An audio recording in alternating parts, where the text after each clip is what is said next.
نحمده ونصلي ونسلم على رسوله الكريم اما بعد فاعوذ بالله من الشيطان الرجيم بسم الله الرحمن الرحيم ومن الناس والدواب والأنعام مختلف ألوانه كذلك إنما يخشى الله من عباده العلماء إن الله عزيز غفور۔ اور اسی طرح آدمیوں اور جانوروں اور چوپایوں کے مختلف رنگ ہیں، اللہ سے اس کے بندوں میں سے وہی ڈرتے ہیں جو علم والے ہیں، بے شک اللہ عزت والا بخشنے والا ہے۔ اس آیت کریمہ میں اللہ رب العالمین نے ارشاد فرمایا، جیسے گزشتہ کل کی آیت سے یہ آیت مل جاتی ہے کہ جس طرح پھلوں اور پہاڑوں کے مختلف رنگ ہیں، اسی طرح فرمایا آدمیوں اور جانوروں اور چوپایوں کے بھی مختلف رنگ ہیں۔ ان میں سے کسی کا رنگ سرخ ہے، کسی کا سفید ہے، کسی کا سیاہ۔ فرمایا کہ جانور ہوں، پھل ہوں، درخت ہوں، ان کے جو یہ رنگ ہیں یہ سب بتا رہے ہیں کہ ان کا بنانے والا صانع کوئی ہے، اور فرمایا کہ یہ اللہ کے صانع اور مختار ہونے کی سب سے بڑی دلیل ہے۔ اور اسی آیت کریمہ میں اللہ رب العالمین نے ارشاد فرمایا کہ اللہ سے اس کے بندوں میں سے وہی ڈرتے ہیں کہ جو اس کی صفات کو جانتے ہیں اور اس کی عظمت کو پہچانتے ہیں، اور جو شخص جتنا زیادہ اللہ کے ذات و صفات کا علم رکھتا ہوگا اتنا ہی وہ اللہ سے سب سے زیادہ ڈرتا ہوگا۔ تو جس کا علم کم ہوگا اس کا خوف بھی کم ہوگا۔ آج دیکھ لیجئے کہ اللہ کا وہ خوف ہمارے اندر نہیں۔ کیوں؟ وجہ یہی ہے کہ دیکھ لیجئے کہ اللہ رب العالمین کی ذات و صفات، یعنی جن چیزوں کا غور کرنے کا حکم دیا گیا، آج ہم ان چیزوں میں غور کرنے کے لیے ہمارے پاس ٹائم ہی نہیں۔ آج ہمارا غور و فکر صرف اتنا ہوتا ہے کہ ہمارا مستقبل کیا ہوگا، ہمارے بچوں کا مستقبل کیا ہوگا، اور ہمیں اتنا مصروف کر دیا گیا اور اتنا الجھا دیا گیا کہ نہ ہم ان چیزوں کی طرف غور کرتے ہیں، بس ہمارا غور چند چیزوں کے اندر، گھر کے اندر ہی محدود کر کے رکھ دیا گیا۔ تعلیم کا، پڑھانے کا، مستقبل کا، کھانے پینے کا، اچھے پہننے اوڑھنے کا، بس انہی چیزوں میں غور و فکر چلتا رہتا ہے۔ اللہ اکبر۔ حضرت عبداللہ بن عباس رضی اللہ عنہما فرماتے ہیں اس آیت سے مراد یہ ہے کہ مخلوق میں سے اللہ کا خوف اس کو ہے کہ جو اللہ کے جبروت اور اس کی عزت اور اس کی شان سے باخبر ہے۔ جو جتنا زیادہ باخبر ہوگا وہ اتنا زیادہ اللہ سے ڈرتا ہوگا۔ علماء کہتے ہیں اس آیت کریمہ سے 4 باتیں معلوم ہوئیں کہ خوف اور خشیت کا مدار وہ جو ڈرنے کا علم ہے، فرمایا کہ وہ علم اللہ رب العالمین کے بارے میں اور اس کی معرفت پر ہے، اور چونکہ مخلوق میں سے سب سے زیادہ اللہ کی صفات کی معرفت اور اللہ کی ذات کے بارے میں علم جو ہے وہ نبی اکرم صلی اللہ علیہ وسلم کو ہے، اس لیے حضور ہی مخلوق میں سب سے زیادہ اللہ سے ڈرنے والے ہیں۔ کیونکہ حدیث پاک بخاری شریف میں بھی ملتی ہے اور مسلم شریف میں، دونوں میں حدیث پاک موجود ہے کہ سرکار تو عالم صلی اللہ علیہ وسلم نے ارشاد فرمایا کہ اللہ کی قسم میں اللہ تبارک و تعالی کو سب سے زیادہ جاننے والا ہوں اور سب سے زیادہ اس کا خوف رکھنے والا ہوں۔ تو اسی لیے تو اللہ رب العالمین کے جو قرآن میں ہم باتیں سنتے ہیں، انسان غور کرے اتنا اس کا دل اللہ رب العالمین کی طرف، یعنی اس کی محبت کی طرف آئے گا، اور اس کی جتنی معرفت انسان کو ملے گی اتنا وہ اللہ کا خوف اس کے دل میں پیدا ہوگا۔ دوسری بات علماء کہتے ہیں کہ لوگوں کو چاہیے کہ وہ زیادہ سے زیادہ اللہ کی ذات اور اس کی صفات کی صحیح طریقے سے علم اور معرفت حاصل کرے، تو پھر اس کے دل میں اللہ کا خوف پیدا ہوگا۔ نمبر 3 کہ علم والوں کی شان اللہ نے یہاں بیان کی اسی آیت کریمہ میں کہ وہ اللہ سے ڈرتے ہیں۔ لہٰذا اس آیت میں علماء کے لیے بھی پیغام ہے کہ علماء کو عام لوگوں کے مقابلے میں زیادہ اللہ سے ڈرنا چاہیے، اور لوگوں کو بھی اللہ سے ڈرنے کی ترغیب دینی چاہیے۔ بعض ہمارے معاشرے میں ایسے پائے جاتے ہیں وہ زیادہ امید ہی امید دلاتے رہتے ہیں۔ خوف کی باتیں نہ کرو، جیسے ہمارے یہاں جب قبر کی باتیں ہوں تو لوگوں کو بڑا ڈر لگنا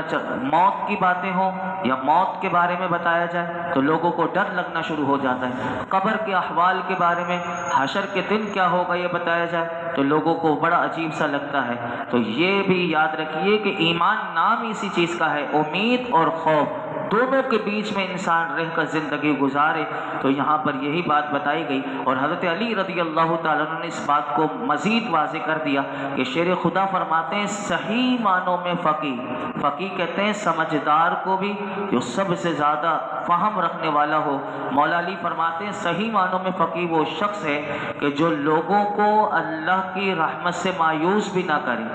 اور اللہ کی نافرمانی پر انہیں جری بھی نہ کرے اور اللہ کے عذاب سے انہیں بے خوف نہ کر دے، اور فرمایا قرآن کے بغیر کوئی چیز اسے اپنی طرف راغب نہ کر سکے۔ اور ایک شخص نے امام شافعی رحمۃ اللہ علیہ سے عرض کی کہ مجھے فتویٰ دیجئے کہ عالم کون ہے۔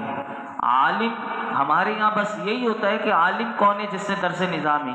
یہ بھی ہے، یہ ضروری ہے، عالم کے لیے درس نظامی ضروری ہے، لیکن ایک ہم میں سے بھی عالم، یعنی عالم کا مطلب ہوتا ہے علم رکھنے والا سب سے زیادہ۔ تو امام شافعی رضی اللہ تعالیٰ عنہ سے پوچھا گیا تو آپ نے فرمایا عالم تو صرف وہی ہے کہ جو اللہ سے ڈرتا ہو۔ حضرت ربیع بن انس رضی اللہ تعالیٰ عنہ فرمایا کرتے تھے اسی آیت کے ضمن میں کہ جس کے دل میں اللہ کا خوف نہیں وہ عالم نہیں۔ اور چوتھی بات جو علماء فرماتے اس آیت کے ضمن میں فرماتے علم والے بہت مرتبے والے ہیں، کیونکہ اس آیت میں اللہ نے اپنی خشیت اور خوف کو ان میں منحصر فرمایا۔ لیکن یاد رکھیے گا کہ علم والوں سے مراد وہی ہے کہ جو دین کا علم رکھتے ہوں اور ان کے عقائد، ان کے اعمال درست ہوں، وہی صحیح معنوں میں عالم ہے کہ جس کے پاس یہ باتیں ہوں۔ آگے سنیے اللہ تعالیٰ کیا ارشاد فرماتا ہے، ان الذین یتلون کتاب اللہ واقاموا الصلاة وانفقوا مما رزقناهم سرا وعلانیۃ یرجون تجارۃ لن تبور لیوفیہم اجورہم ویزیدہم من فضلہ انہ غفور شکور۔ بے شک وہ لوگ جو اللہ کی کتاب کی تلاوت کرتے ہیں اور نماز قائم رکھتے ہیں اور ہمارے دیے ہوئے رزق میں سے پوشیدہ چھپا کر، اعلانیہ دکھا کر کچھ ہماری راہ میں خرچ کرتے ہیں، وہ ایسی تجارت کے امیدوار ہیں جو ہرگز تباہ نہیں ہوگی، تاکہ اللہ انہیں ان کے ثواب بھرپور دے اور اپنے فضل سے اور زیادہ عطا کرے۔ بے شک وہ بخشنے والا، قدر فرمانے والا ہے۔ اللہ اکبر، کیا شان ہے میرے رب کی۔ اس آیت میں اللہ تعالیٰ نے ایک مومن کے بارے میں بتایا کہ مومن کیسا ہوتا ہے، کہ مومن فرمایا وہ لوگ کہ جو پابندی کے ساتھ قرآن کریم کی تلاوت کرتے ہیں، یعنی قرآن کو پڑھتے ہیں اور اس میں جو موجود احکامات ہیں اس کی معلومات حاصل کرتے ہیں، معلومات حاصل کرنے کے بعد فرمایا اس پر عمل کرتے ہیں،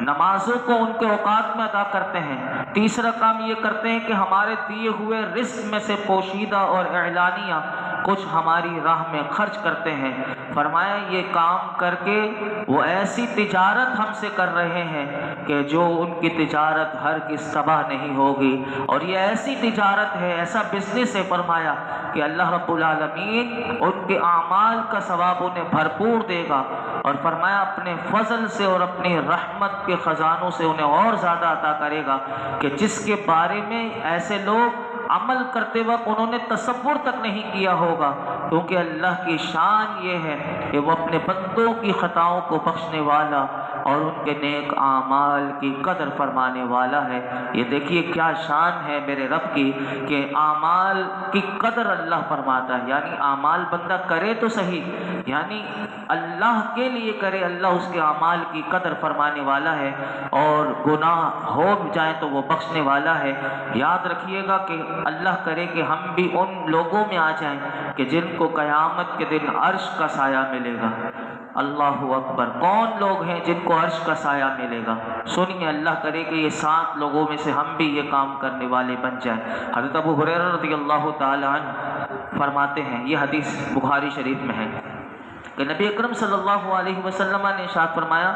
7 آدمی ایسے ہیں، 7 شخص ایسے ہیں کہ جنہیں اللہ تعالیٰ اس دن اپنے عرش کے سائے میں جگہ دے گا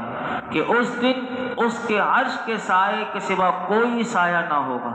نمبر 1 عادل حکمران، کہ جسے اللہ نے حکمرانی دی تو وہ عدل کرنے والا ہو۔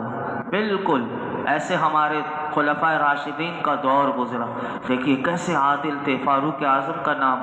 آج تک اللہ اکبر، اور تابع سارے خلفائے راشدین اور پھر ان کے بعد جو دور چلا ہے۔ نمبر 2 جس کو عرش کا سایہ ملے گا کہ وہ نوجوان کہ جو اپنی رب کی عبادت میں پروان چڑھا، یعنی بچپن سے کیوں کہا جاتا ہے کہ 7 سال سے اپنے بچوں کو نمازی بنا دو، نہ پڑھے 10 سال کی عمر میں مار کے بھی انہیں پابند کر دو کہ بالغ ہونے سے پہلے، تو وہ نوجوان کہ جو اپنے رب کی عبادت میں پروان چڑھا، ایسے شخص کو بھی اللہ عرش کا سایہ دے گا۔ نمبر 3 کہ وہ آدمی کہ جس کا دل مسجد میں لگا رہتا ہے، یعنی مسجد سے اس کو اتنا لگاؤ ہو کہ بس اسے مسجد میں ہی سکون ملتا ہے، میرے آقا فرماتے ہیں اسے بھی اللہ عرش کا سایہ دے گا۔ نمبر 4 کہ وہ 2 آدمی کہ جو اللہ کی محبت کے باعث اکٹھے ہوئے اور اسی کی وجہ سے جدا ہوئے، یعنی آپس میں ملاقات ہو تو اللہ کے لیے ہو، جدائی ہو تو اللہ کے لیے۔ نمبر 5 وہ آدمی کہ جسے حیثیت والی اور جمال والی، حسن والی عورت بلائے اپنی طرف اور وہ اس عورت کو یہ رد کر دے کہہ کے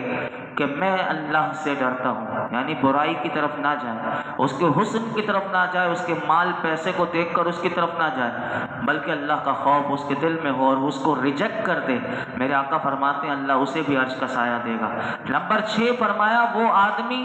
کہ جو چھپا کر خیرات کرے، یہاں تک کہ اگر وہ دے دائیں ہاتھ سے تو اس کے بائیں ہاتھ کو بھی معلوم نہ ہو، یعنی اگر اس کے بائیں ہاتھ کو معلوم نہ ہو کہ اس نے کیا خرچ کیا، یعنی جیب سے نکال کر اگر کسی نے دے دیا تو اب اس نے خود بھی نہیں دیکھا کہ میرے جیب میں کیا تھا، تو اس نے دے دیا، اس کے بائیں ہاتھ کو بھی نہ پتہ چلے، ایسے شخص کو بھی اللہ عرش کا سایہ عطا فرمائے گا۔ نمبر 7 فرمایا وہ آدمی کہ جو تنہائی میں اللہ کا ذکر کرے، اب دیکھیے اکیلا ہے، بالکل کوئی اسے نہیں دیکھ رہا، میرے آقا فرماتے ہیں وہ اللہ کا ذکر کرتے کرتے اس کی آنکھوں سے آنسو جاری ہو جائے، یعنی اللہ کا ذکر کرتے ہوئے اس کی آنکھوں سے آنسو جاری ہو جائیں، ایسے شخص کو بھی اللہ رب العالمین اپنے عرش کا سایہ عطا فرمائے گا۔ اللہ رب العالمین ہمیں یہ جو 7 باتیں ہم نے سنی، ایسے 7 شخصوں کا سنا، اللہ اس میں سے ایسے اعمال ہمیں بھی کرنے کی توفیق عطا فرمائے۔ اللہ رب العالمین ہم سب کو حقیقتاً نیک اور پرہیزگار بنا دے۔ الحمدللہ رب العالمین والصلاۃ والسلام علی